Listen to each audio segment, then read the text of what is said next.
I'm Natalie Collins, 26 years old, and I just received a text that shattered my heart. We think it's best if you don't come to Thanksgiving this year. Kyle feels uncomfortable around you. My marketing executive job in Chicago suddenly felt meaningless as I stared at my mother's message. My hands trembled, mind racing through a lifetime of memories where my brother's comfort always came first. The familiar ache of being second best washed over me, but this time felt different. This time, I wasn't even invited to the table. If you're watching this, I'd love to know where you're tuning in from. Hit subscribe and like if you've ever felt like the family outcast. Your support means everything as I share my story. Growing up in our middle-class suburban home in Columbus, Ohio, appearances were everything to the Collins family. From the outside, we looked picture perfect. My father, Thomas, a respected accountant. My mother, Diana, a kindergarten teacher beloved by her students, my younger brother Kyle, and me. Our lawn was always perfectly manicured, our Christmas cards looked like something from a catalog, and my parents' social media was filled with smiling family photos captioned with phrases like "blessed" and "family is everything." But behind closed doors, a different reality played out. From my earliest memories, Kyle was the center of our family universe. 3 years younger than me, he had what my parents called a sensitive temperament. What they meant was that Kyle threw explosive tantrums when things didn't go his way. He struggled socially and academically, and my parents poured all their energy into making his world easier. Kyle's just wired differently, my mother would explain when he screamed for hours because his peas touched his mashed potatoes, or when he broke my science fair project the night before judging because the ribbon on my prototype was too noisy. I can still hear my father's voice. "Natalie, please. You know how Kyle gets. Just let him have the front seat / last cookie / first turn." The message was clear. Kyle's comfort was paramount, and my job was to accommodate. I became the perfect daughter out of necessity. I earned straight A's, captained the debate team, volunteered at the animal shelter, and still managed to help with dinner and Kyle's homework most nights. My achievements were acknowledged with distracted nods while Kyle's C in math warranted a celebratory dinner at our favorite restaurant. My 10th birthday party was canceled because Kyle came down with a mild cold. My 16th birthday dinner was cut short because Kyle didn't like the restaurant's lighting. My high school graduation party ended when Kyle had a meltdown after someone asked him about his college plans. "We're so proud of you," my mother would say, squeezing my hand as we left another event early. "You're so mature about these things. Kyle just can't handle it like you can." And I believed them. I believed I was strong enough to handle the disappointments, the secondary status, the constant sacrificing. I believed it was my job to make things easier for everyone else. College was my first taste of freedom. At Northwestern University, 300 miles from home, I discovered what it felt like to exist outside of Kyle's shadow. My roommate Stephanie became the first person who truly saw me, not as Kyle's accommodating sister or the family peacekeeper, but as Natalie. "You light up when you talk about marketing," she told me during our sophomore year as we stayed up late working on a class project. "It's like you become a different person." She was right. In my marketing classes, I found my voice. I excelled at understanding what motivated people, at crafting messages that resonated. Perhaps years of reading emotional rooms had given me an edge in understanding human psychology. When graduation approached, my parents assumed I'd return to Columbus. A marketing firm there had offered me an entry-level position, and my mother had already started talking about Sunday family dinners and how I could help Kyle, who was struggling through community college. "Chicago," my mother repeated when I told them about accepting a position at a cutting-edge digital marketing agency there. "But that's so far. We need you here, Natalie. Family should stay together." The guilt was overwhelming, but for once I stood firm. Moving to Chicago was the first decision I made purely for myself. Over the next 4 years, I built a life I was proud of. I worked my way up from junior copywriter to marketing executive, leading campaigns for major national brands. I created a home in my sunlit apartment overlooking Lake Michigan. I cultivated friendships with people who celebrated my successes rather than being threatened by them. I tried to maintain a healthy relationship with my family from a distance. I called weekly, sent thoughtful gifts, and flew home for major holidays. I tried to connect with Kyle, sending him articles about his interests in gaming and graphic design, asking questions about his life. Sometimes he engaged, but most conversations were one-sided, with me carefully navigating around topics that might trigger his insecurity, like my job or my friends or basically anything about my life that was going well. Just don't talk about work so much, my mother advised during one visit when Kyle had abruptly left the dinner table after I mentioned an award my team had won. You know how sensitive he is about not having a career yet. At 25, Kyle was still living at home, working part-time at a local game store, and taking occasional community college classes. Any suggestion that he might benefit from therapy or career counseling was met with defensive anger from my parents. Not everyone follows the same path, Natalie, my father would say sternly. Stop trying to fix everyone. I wasn't trying to fix anyone. I just wanted my brother to find the same fulfillment I had found. But in my family's eyes, my success had somehow become an indictment of Kyle's struggles. Looking back now, I can see that the rift between us had been growing for years. But it took one explosive evening to fully expose just how deep the family dysfunction went. 6 months ago, Kyle got engaged to his girlfriend Amber, a soft-spoken kindergarten teacher he'd been dating for 2 years. I was genuinely happy for him. Amber seemed good for Kyle, gently encouraging his independence while accepting his quirks. When my mother called to tell me about the engagement and the party they were planning, I immediately requested time off work and booked a flight home. We're so excited to have everyone together, my mother gushed. Amber's parents are quite well off, you know. Her father owns 3 car dealerships in the area. We want everything to be perfect. I understood the subtext. My parents wanted to impress Amber's wealthy family, and they needed me to help ensure Kyle was presented in the best possible light. For 3 days before the party, I helped my mother with preparations, addressing invitations, picking up the catering, arranging flowers, and running countless errands. I also spent hours listening to my mother's anxious monologues about the importance of the event. Amber's family is very accomplished. She fretted while we arranged appetizer platters. Her sister is a pediatrician, and her brother just made partner at his law firm. I don't want them looking down on Kyle. Kyle has plenty of great qualities, I assured her. Amber loves him for who he is. The evening of the engagement party arrived, and the backyard of my parents' home had been transformed with twinkling lights, floral arrangements, and a champagne fountain my father had splurged on. Kyle seemed uncharacteristically calm, standing proudly beside Amber as they greeted guests. I circulated through the crowd, making small talk and helping my mother keep everything running smoothly. Around 8 o'clock, I found myself chatting with Amber's father, Martin Reynolds, a charismatic man with a booming laugh. "So you're the big sister I've heard about," he said, sipping his champagne. "Amber mentioned you work in marketing in Chicago." "Yes, I'm a marketing executive at Bright Path Digital," I replied. "No kidding. We use a Chicago agency for our dealership advertising. What kind of accounts do you handle?" We fell into an easy conversation about digital marketing strategies. Martin was interested in expanding his dealership's social media presence, and I offered some general advice about targeting local consumers. It was a pleasant, professional conversation, the kind I have almost daily in my work life. I didn't notice Kyle approaching until he was standing right beside us, his face flushed. "Talking about your big important job again, Natalie," he interrupted, his voice tight. "Kyle." "There you are," I said, trying to keep my tone light. "Mr. Reynolds and I were just chatting about marketing. Congratulations again on your engagement. The party is wonderful. I bet you're loving this," Kyle continued as if I hadn't spoken, his voice getting louder. "Coming back home to show off how successful you are while I'm just the loser brother working at GameStop." Martin looked uncomfortable. "Actually, your sister was giving me some excellent business advice." "Of course she was," Kyle snapped. "Natalie always knows best. Natalie's always perfect." People nearby had stopped talking to watch the scene unfolding.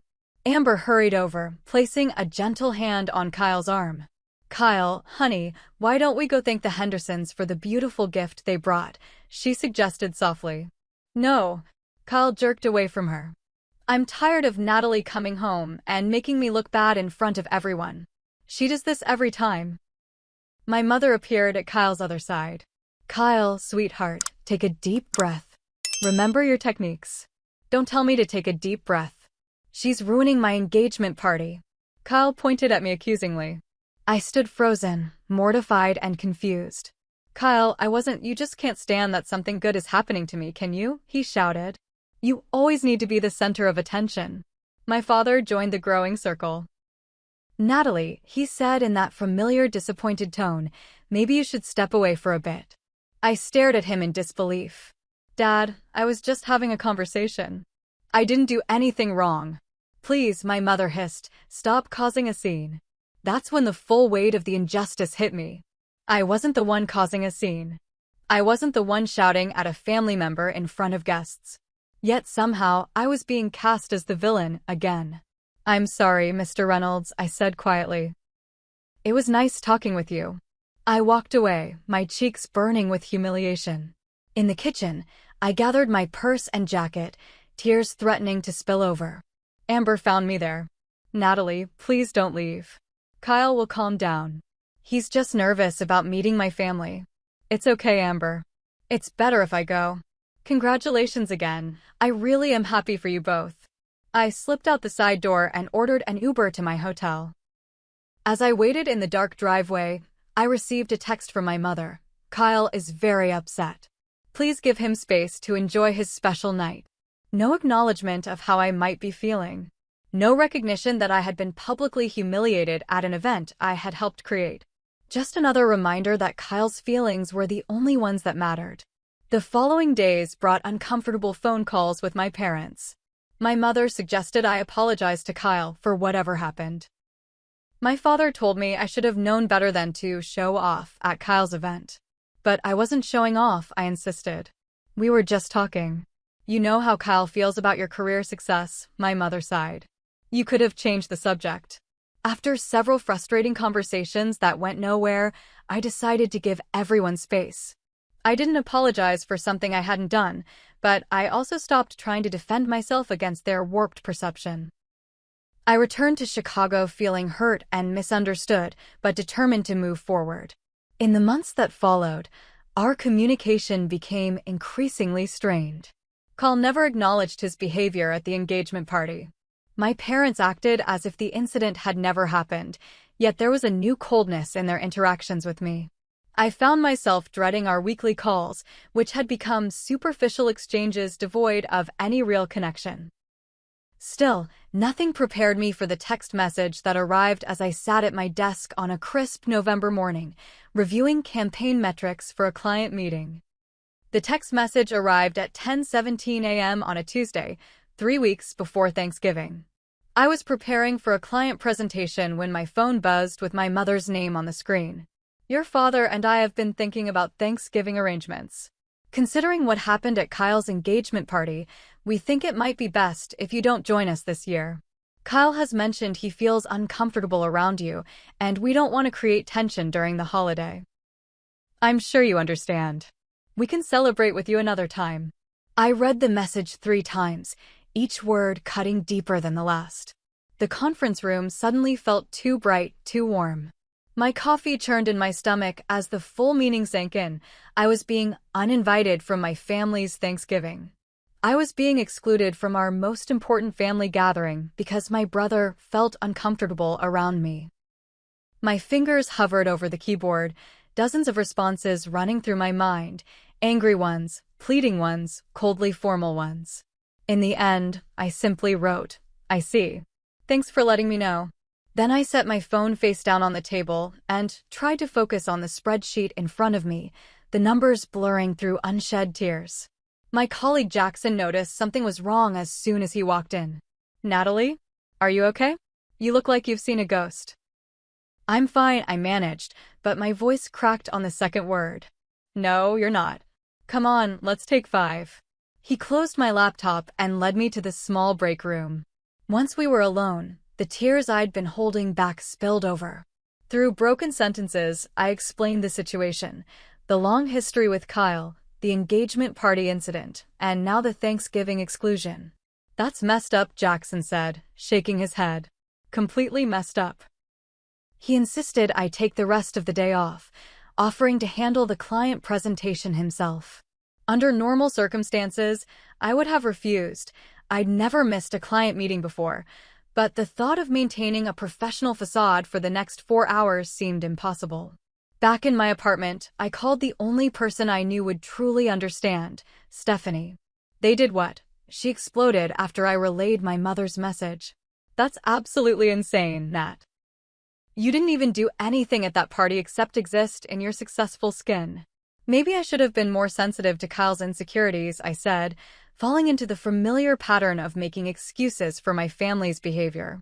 Stop that right now, Stephanie cut in. You are not responsible for managing your grown brother's emotions. You didn't barge into his party talking about how amazing your life is. You had a normal conversation with your future brother-in-law's father. In what universe is that a crime? As Stephanie continued her impassioned defense of me, I curled up on my couch, a strange numbness replacing the initial shock. This exclusion felt different from the countless times I'd been asked to accommodate Kyle throughout our childhood. Those had been painful, but somewhat understandable given his struggles. This felt like a complete erasure of my place in the family. What hurts the most, I confessed to Stephanie, is that no one even considered how I might feel. No one thought, hey, maybe Natalie would be hurt by being told not to come to Thanksgiving. It's like my feelings don't even exist to them. Because they've trained you to believe your feelings don't matter, Stephanie replied gently. You've been the family shock absorber for so long that they don't even see you as someone with needs and feelings of your own. That night was endless, sleep coming in brief, troubled intervals between periods of racing thoughts.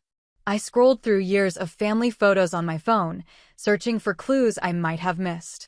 There we were at my college graduation, Kyle looking sullen in the background while my parents flanked me with stiff smiles. There was last Christmas, me helping in the kitchen while Kyle played video games in the living room. Each image revealed the same pattern. Me trying so hard, contorting myself to fit whatever shape would keep the peace, while Kyle remained the unchanging center of the family's concern. Had I misremembered my childhood? Was I actually the difficult one? The selfish one? The troublemaker? For a moment, I considered texting my mother to apologize, for what, I wasn't even sure, just to secure my place at the Thanksgiving table. Then my phone buzzed with a text from my father. Your mother is very stressed about the holidays. Please understand, your brother is going through a lot with the wedding planning. We need to be supportive right now. Again, no acknowledgement of what I might be going through. No recognition that I had just been told I wasn't welcome at our family Thanksgiving. Just another reminder that Kyle's needs superseded everything else. I set my phone down and stared at the ceiling, the familiar ache in my chest expanding until it felt like it might consume me entirely. For the first time, I allowed myself to consider a painful question. Did I even have a real place in this family anymore? Had I ever? The next morning, I woke with swollen eyes and a pounding headache. The thought of going to work, of pretending everything was normal, felt impossible. For the first time in my 3 years at the company, I called in sick without actually being ill. Take all the time you need, my supervisor said, genuine concern in her voice. That presentation you sent over last night was excellent, by the way. Jackson said you've been working on it for weeks.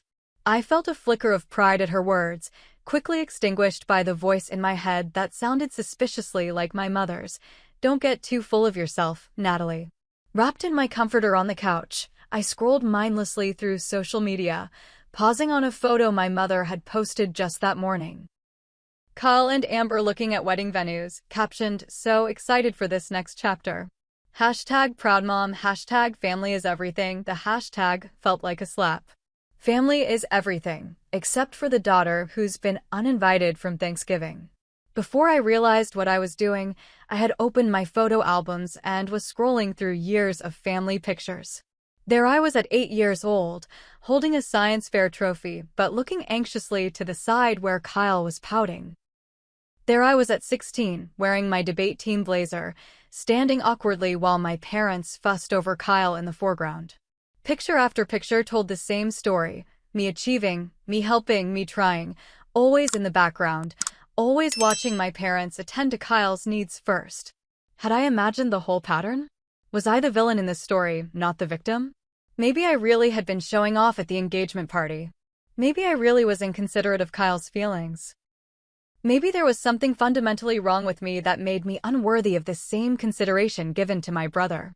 The cruel voice of self-doubt grew louder as the day progressed. By afternoon, I had convinced myself that I was probably a terrible sister and daughter. I drafted and deleted a dozen apologetic messages to my family. Then my phone buzzed with another text from my father. "Your mother is very upset about all this. Please understand, your brother is going through a lot right now with wedding planning and work stress. We need to support him." I stared at the message, the familiar words suddenly striking me differently. Where was the concern for what I might be going through? Where was the acknowledgement that I had just been uninvited from our family Thanksgiving? Where was the awareness that I might be hurt by this exclusion? The answer was nowhere. It simply didn't exist in their world. A wave of panic washed over me, constricting my chest and making it difficult to breathe. The room seemed to spin as a lifetime of minimized feelings and dismissed needs crashed down on me. I sank to the floor, gasping for air, tears streaming down my face. I don't know how long I sat there, caught in the grip of anxiety, before my doorbell rang. I considered ignoring it, but the persistent buzzing suggested whoever it was wasn't going away. Through the peephole, I saw Stephanie standing in the hallway, holding a paper bag from my favorite comfort food restaurant and a bottle of wine. "I had a feeling you might need reinforcements," she said when I opened the door. Her expression shifted to alarm when she saw my face. "Oh, Nat. Come here." She set the food down and pulled me into a hug. The simple act of human kindness broke something open inside me, and I sobbed against her shoulder. "I don't understand," I kept saying between tears. "I don't understand what I did wrong." Stephanie guided me to the couch and unpacked the food, mac and cheese, garlic bread, chocolate cake, while I tried to compose myself. "You didn't do anything wrong," she said firmly, handing me a glass of water. "What your family is doing is called emotional manipulation, and it's not okay." "But maybe I know," she interrupted. "I've known you for 8 years, Natalie. I've watched you bend over backward for your family. I've seen you cancel plans, change flights, spend hours on the phone talking your brother through minor problems. I've seen you downplay your achievements around them to avoid making waves. You are not the problem here." As we ate, Stephanie pointed out patterns I had normalized for so long I couldn't see them clearly. How my parents used guilt to control my behavior, how Kyle was never held accountable for his actions, how I was expected to make all the sacrifices for family harmony. "But if I stand up for myself, I might lose them," I whispered, voicing my deepest fear. Stephanie set down her fork and looked at me with compassion. "I need to ask you something, and I want you to really think about it before you answer. What exactly would you be losing?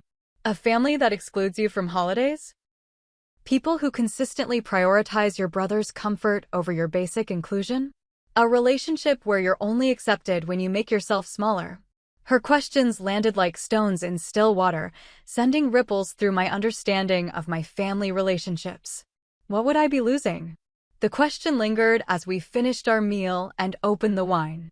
"I'm scared," I admitted as the evening wore on. "I've spent my whole life trying to be the perfect daughter, the supportive sister. I don't know who I am without that role." "You're Natalie Collins," Stephanie said, squeezing my hand. "The same Natalie who helped me through my mom's cancer treatment sophomore year. The same Natalie who builds amazing marketing campaigns that connect with people. The same Natalie who volunteers at the animal shelter every other Saturday. You are so much more than the role your family assigned you." After Stephanie left, I lay awake wondering if I even had a family to lose. Had I ever truly been seen and valued by them, or had I simply been a supporting character in Kyle's story all along? The question followed me into uneasy dreams. The next morning, I woke with puffy eyes but a strangely clear mind. The fog of confusion and self-doubt had lifted somewhat, replaced by a quiet determination to understand what was happening and find a way forward. I called Dr. Mason, my therapist whom I'd been seeing monthly since moving to Chicago. She squeezed me in for an emergency session that afternoon. Dr. Mason's office had always felt like a safe harbor to me, the soft blue walls, the comfortable chairs, the absence of judgment. As I settled in and recounted the Thanksgiving exclusion and all that had led up to it, she listened attentively, occasionally jotting notes. "Natalie," she said when I finished, "we've talked before about your family dynamics, but I think this situation brings things into sharper focus. What you're describing fits a pattern we call family scapegoating." "Scapegoating?" I repeated. "Yes. In some family systems, one member becomes the designated problem, the person who carries the blame for family tensions or difficulties. Often, this person is actually the healthiest member, the one who's least willing to participate in the dysfunction." Dr. Mason went on to explain how family systems often resist change, preferring to maintain established patterns even when they're harmful. My growing independence and success threatened the established dynamic where Kyle was the center of attention and I was the accommodator. "The engagement party incident is particularly telling," she noted. "You weren't actually doing anything wrong, but your brother perceived your normal conversation as a threat. Rather than addressing his insecurity, your parents found it easier to cast you as the problem." "But why?" I asked, the hurt evident in my voice. "Why is it always me who has to adjust, who has to be less, who has to give way?" "Because you will," Dr. Mason said gently. "They know you'll accommodate because you always have. Your brother refuses to adapt, so they don't ask him to. They follow the path of least resistance." Her words struck a chord. I had always been the flexible one, the peacemaker, the one who would bend to keep the family intact. I had made myself smaller to avoid threatening Kyle's fragile self-image. I had accepted scraps of attention while he received the feast. "So what do I do now?" I asked. "Just accept that I'm uninvited from Thanksgiving?" Dr. Mason leaned forward slightly. "Natalie, I want you to consider a question, and it might be difficult to answer. What would you do in this situation if you weren't afraid of their reaction?" The question hung in the air between us. What would I do if I weren't afraid? If I weren't worried about being labeled difficult or selfish? If I weren't terrified of losing my family's approval? "I would tell them that excluding me from Thanksgiving is hurtful and unfair," I said slowly. "I would say that I haven't done anything to deserve this treatment. I would ask them why Kyle's comfort always trumps my inclusion." Dr. Mason nodded. "And what's stopping you from saying those things?" "Fear," I admitted. "Fear that they'll get angry. Fear that they'll tell me I'm being dramatic. Fear that they'll choose Kyle over me definitively." "Those are understandable fears," she acknowledged. "But I'd like you to consider another perspective. If setting a reasonable boundary, saying that excluding you from family holidays is not acceptable, results in them rejecting you, what does that tell you about the health of these relationships?" The question felt like a key turning in a lock, opening a door to clarity I hadn't been able to access before. If my family would reject me for simply asking to be treated with basic consideration, then perhaps these relationships weren't as valuable as I had believed. "I think I need to respond to them," I said, a new resolve forming. "Not with anger, but with honesty. I need to tell them how this exclusion makes me feel and that I'm not okay with it." "That sounds like a healthy approach," Dr. Mason agreed. "Remember, setting boundaries isn't about controlling others' behavior. It's about clarifying what treatment you will and won't accept, and what consequences you'll implement if those boundaries are crossed." For the remainder of the session, we worked on what I wanted to communicate to my parents and how I might handle various responses from them. By the time I left her office, I had a plan. Back home, I sat at my kitchen table with a cup of tea and drafted a message to my parents. I wrote and rewrote it several times, striving for clarity without accusation, honesty without attack. After an hour, I had something that felt right. "Mom and Dad, I've been thinking about your text regarding Thanksgiving. I need to be honest, being uninvited from our family holiday hurt me deeply. I love our family and have always tried to be supportive, but I can't accept being excluded because Kyle feels uncomfortable around me. I haven't done anything to warrant this treatment. I understand that Kyle has his challenges, but my feelings and place in the family matter too. I won't be apologizing for having a normal conversation at his engagement party or for living my life successfully. I've decided to spend Thanksgiving with friends in Chicago this year, but I want you to know that in the future, I expect to be included in family gatherings. I'm open to discussing how we can all make these events comfortable for everyone, but excluding me is not an acceptable solution. I love you both and hope we can find a healthier way forward. Natalie, my finger hovered over the send button for several minutes before I finally pressed it. A mixture of anxiety and relief washed over me. For perhaps the first time in my life, I had clearly stated my needs to my family without apology or minimization. Whatever their response, I had stood up for myself. That alone felt like a victory. The response from my family came in waves. My mother texted first, just 20 minutes after I sent my message. "I'm very disappointed in your attitude, Natalie. After everything we've done for you, this is how you repay us? Kyle has always struggled more than you. Would it kill you to put someone else first for once?" Her words stung, but they also confirmed what Dr. Mason had suggested. In my family's eyes, my only acceptable role was to sacrifice my needs for Kyle's comfort. The fact that I had been doing exactly that for 26 years without complaint seemed irrelevant to her. An hour later, my father weighed in. "Your mother is very upset by your message. I think you're making too big a deal out of this. It's just one Thanksgiving." Kyle is under a lot of pressure with the wedding planning. His response was so predictable that it almost made me laugh. Always minimizing, always redirecting to Kyle's needs, always positioning my mother's upset as the primary concern. The pattern was so clear now that I couldn't believe I hadn't seen it sooner. I didn't respond to either message immediately. Instead, I went for a long walk along the lakefront, the November wind whipping my face as I processed my feelings. There was hurt, certainly. Their dismissive responses confirmed my worst fears about my place in the family hierarchy. But there was also a strange sense of freedom in having the dynamic so clearly exposed. The fog had lifted, and I could see the situation with painful clarity. When I returned to my apartment, there was a text from Kyle. "Mom showed me your selfish message. You've always been jealous of me, and now you're trying to ruin my first Thanksgiving with Amber's family. Why do you always make everything about you?" His message was so wildly disconnected from reality that it momentarily took my breath away. I was making everything about me? I had been excluded from a family holiday without discussion, and somehow I was the selfish one for feeling hurt by it? The familiar pain washed over me, but this time it was accompanied by something new, a sense of perspective. Kyle's perception of me had nothing to do with who I actually was or how I actually behaved. It was a story he told himself to justify his own behavior and insecurities. I set my phone aside and opened my laptop. Instead of responding to any of them, I emailed Stephanie and a few other close friends in Chicago. "Thanksgiving plans have changed. Anyone interested in a friend giving at my place?"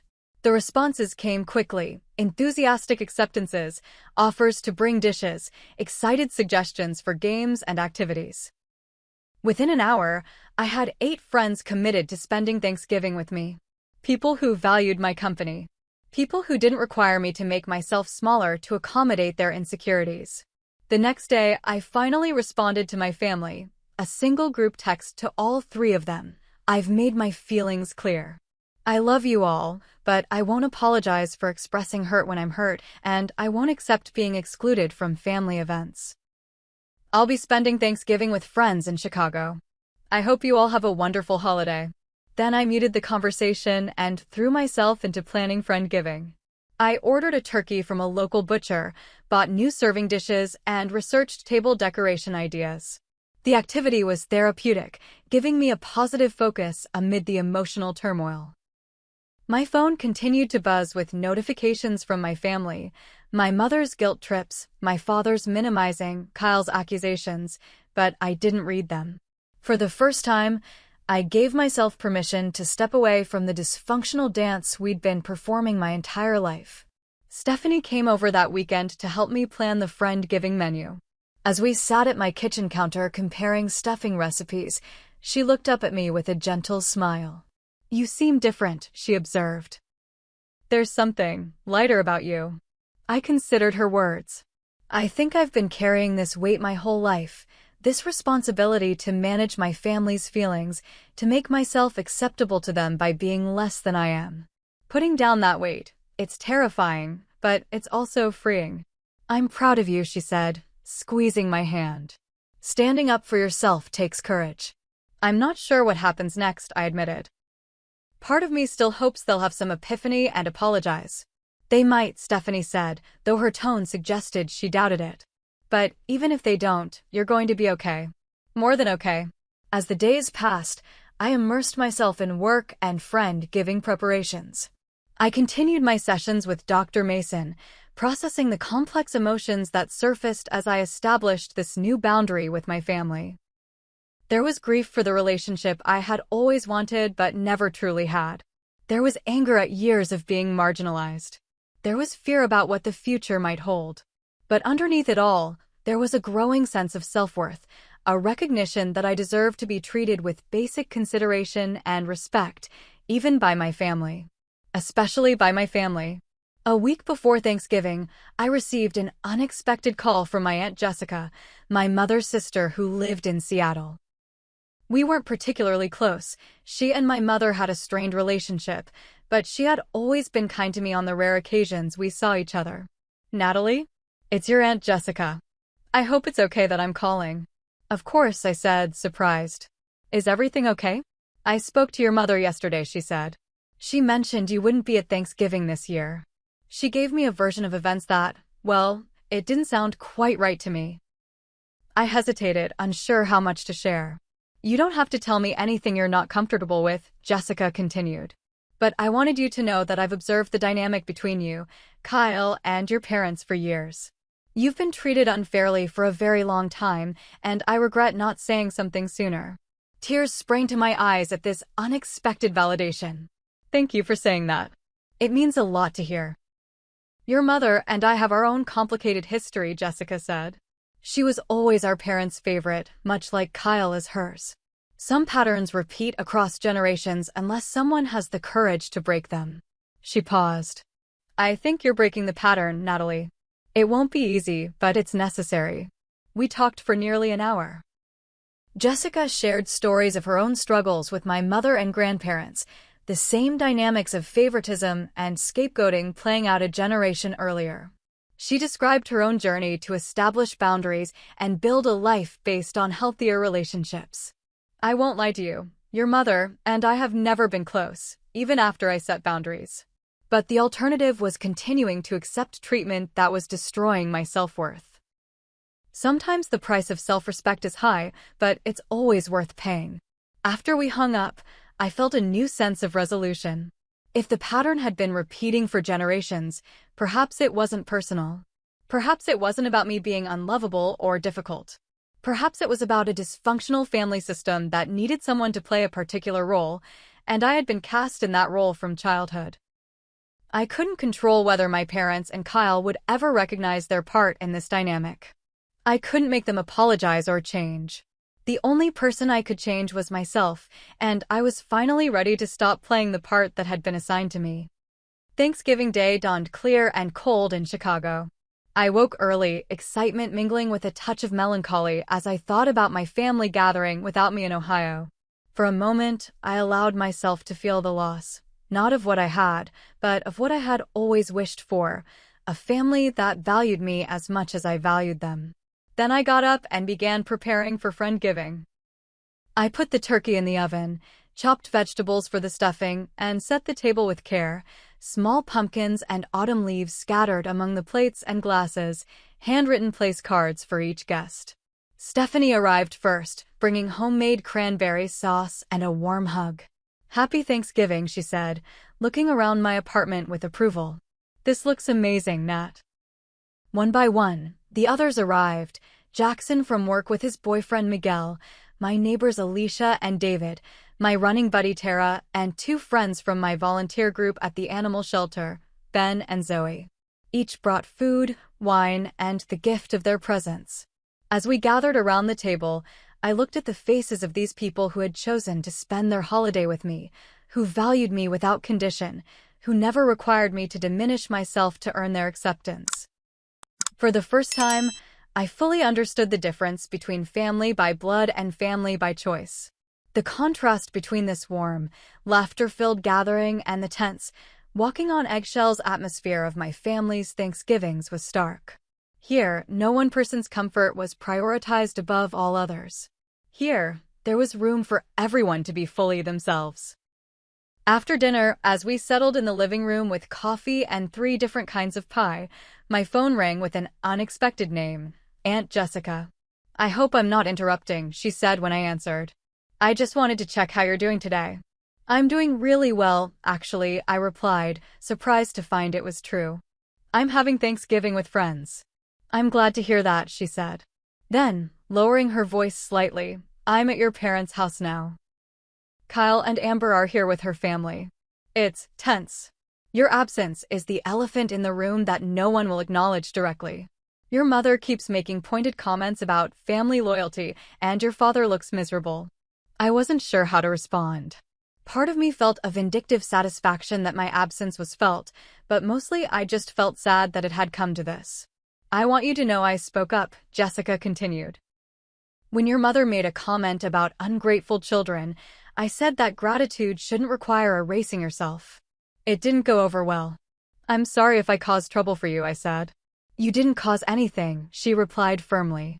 "These are the consequences of your parents' choices, not yours. I just wanted you to know that you're not crazy, Natalie. What happened wasn't okay, and not everyone in the family agrees with how you've been treated." After we hung up, I rejoined my friends with a lighter heart. The validation from Jessica reinforced what I was slowly coming to accept. I wasn't wrong to expect basic consideration from my family. I wasn't selfish for wanting to be included. I wasn't unreasonable for setting boundaries around how I would allow myself to be treated. The weeks following Thanksgiving were challenging but clarifying. I maintained limited contact with my parents, responding to texts with brief, civil messages but not engaging in their attempts to pull me back into old patterns. Kyle I didn't hear from at all. He had apparently taken my boundary setting as a personal attack and retreated into silence. I continued my therapy sessions with Dr. Mason, working through the complex grief of recognizing my family relationships for what they actually were rather than what I had wanted them to be. There were difficult days when I questioned my decision, when the loneliness of family estrangement felt overwhelming. But there were also days of profound insight and growth, of recognizing patterns I had been blind to before. Healing isn't linear, Dr. Mason reminded me during one particularly difficult session. There will be steps forward and steps back. The important thing is that you're no longer participating in your own diminishment. As Christmas approached, I made the difficult decision not to go home for the holiday. Instead, I booked a trip to Seattle to visit Aunt Jessica and her family, people who had shown me they could respect my boundaries and value my presence. The decision prompted the first real shift in my parents' behavior. My mother called one evening in mid-December, her voice lacking its usual certainty. "So you're really not coming home for Christmas?" she asked. "No, Mom. I'm going to visit Aunt Jessica." A long pause. "I don't understand what's happening, Natalie. First Thanksgiving, now Christmas. It's like you don't want to be part of this family anymore." I took a deep breath, choosing my words carefully. "I very much want to be part of our family, Mom. But I need to be a full member, not someone who can be excluded whenever Kyle feels uncomfortable. I need my feelings to matter as much as his do." Another pause. "Jessica has been filling your head with her nonsense, hasn't she?" "No, Mom. I started setting boundaries before I even spoke to Aunt Jessica. This is coming from me, from years of feeling like my needs always come second to Kyle's." "That's not fair," she protested, but her voice lacked conviction. "Maybe not," I conceded. "But it's how I felt for a long time. I'm not asking you to choose between me and Kyle. I'm just asking for equal consideration." The conversation ended without resolution, but it was the first time my mother had engaged with my perspective instead of immediately dismissing it. It felt like a tiny crack in a long-sealed door.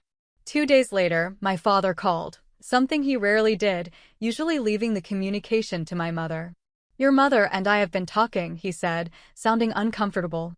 "We don't agree with how you've characterized things, but We miss you. And we're willing to consider. That is, we've been thinking maybe we could try family therapy. All four of us. The suggestion took me by surprise. Family therapy? Yes. Your mother found someone who specializes in family relationships. We thought maybe after the holidays, we could all meet with her. If you're willing. I felt a surge of cautious hope. I think that's a good idea, Dad. I'd be willing to try that. Good, he said, sounding relieved. Good. We'll figure out the details after Christmas. It wasn't an apology. It wasn't an acknowledgement of the specific hurt they had caused. But it was a willingness to examine our family dynamic with professional help, something I never thought they would agree to. I spent Christmas with Aunt Jessica and her family, her husband Mark, their 2 adult children, and their partners. It was relaxed and joyful in a way holidays had never been in my childhood home. No one was walking on eggshells. No one person's mood dictated the atmosphere. There was room for everyone's feelings, preferences, and needs. As the new year approached, I reflected on the extraordinary journey of the past few months. From the painful exclusion from Thanksgiving to the tentative hope of family therapy, I had traversed an emotional landscape I never expected to navigate. I had no illusions that family therapy would magically transform our relationships overnight. The patterns were too entrenched, the wounds too deep for simple solutions. My parents might never fully understand or acknowledge their role in the family dysfunction. Kyle might never recognize how his behavior had been enabled and my needs marginalized. But for the first time, I was approaching these relationships from a position of self-worth rather than desperation for approval. I had discovered that I could survive the pain of setting boundaries. I had learned that being excluded from my family didn't mean I was unworthy of inclusion elsewhere. I had built a chosen family of friends who valued me completely. Most importantly, I had come to understand that love shouldn't require me to make myself smaller. Real love makes space for all of who you are, your successes and failures, your strengths and vulnerabilities, your good days and bad. Real love doesn't ask you to dim your light so others won't feel shadowed. I don't know what the future holds for my relationship with my parents and Kyle. I hope family therapy will help us build healthier patterns. I hope they can learn to see me clearly and value my place in the family. I hope Kyle can develop the emotional maturity to celebrate my successes rather than feeling threatened by them. But regardless of what happens with them, I know I'll be okay. Better than okay. I've broken the pattern that had defined my life for 26 years. I've stepped out of the role of family scapegoat and into a life where I don't have to apologize for my existence. Sometimes the bravest thing we can do is simply stand in our own worth, even when those who should recognize it most clearly fail to see it at all. I'd love to hear your thoughts in the comments. Have you ever had to set difficult boundaries with family members? How did you navigate that challenging terrain?